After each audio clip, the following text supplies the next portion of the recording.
सुप्रभात बच्चों, कैसे हो तुम सब। बच्चों, दिए गए चित्रों को पहचानते हो? देखो, ये एक घड़ी है। घड़ी घड़ी पहचानते हो ना सब? घड़ी हमें क्या बताता है? घड़ी हमें समय का महत्व बताता है। तो हम लोग जो कविता पढ़ रहे थे, उस कविता का नाम क्या है? समय का मोल। तो कविता का दूसरे भाग हम आज पढ़ेंगे। समय का मोल में कविता फिर से एक बार पहले से पढ़ के देती हूँ। समय का मोल। मिले फूल से फूल तो गुलदस्ता बन जाता है।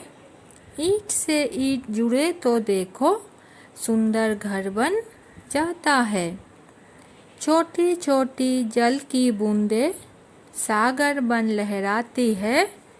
मिट्टी के कण कण से ही ये पृथ्वी बन जाती है। अब हम आगे का भाग पढ़ेंगे। पल पल छोटा लगता है पर इससे युग बन जाता है। पल पल का जो मोल समझता बुद्धिमान कहलाता है।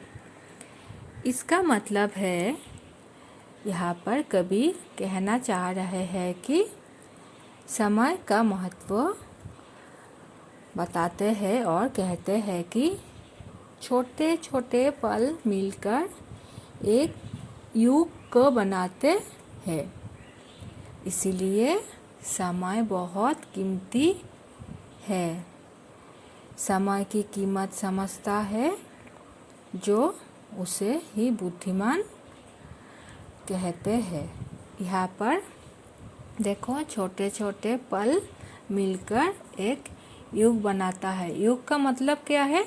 बहुत लंबा समय। और पल मतलब थोड़ा समय, लेकिन युग मतलब बहुत लंबा समय। तो थोड़े थोड़े समय मिलकर ही एक युग बनाता है। तो हमें छोटे छोटे पल को भी महत्व देना चाहिए। ये नहीं कि थोड़े समय की बात है क्या करें, लेकिन थोड़े थोड़े समय का महत्व दोगे तभी एक युग बनेगा और युग बड़े समय का भी महत्व देना समझ में आएगा। तो छोटे छोटे समय का महत्व दोगे और जो छोटे छोटे समय को महत्व देते हैं वही समझदार होते हैं और वही बुद्धिमान कहते हैं। तो बच्चों, कविता को अच्छे से पढ़ना और समझने की कोशिश भी करना कि समय हमारे लिए कितने महत्वपूर्ण है। ठीक है ना बच्चों? तो आज से क्या करना, कभी भी समय खाली व्यतीत मत करना। उस समय को अपने अच्छे काम में लगाने की कोशिश करना। तो आज इतना ही। धन्यवाद।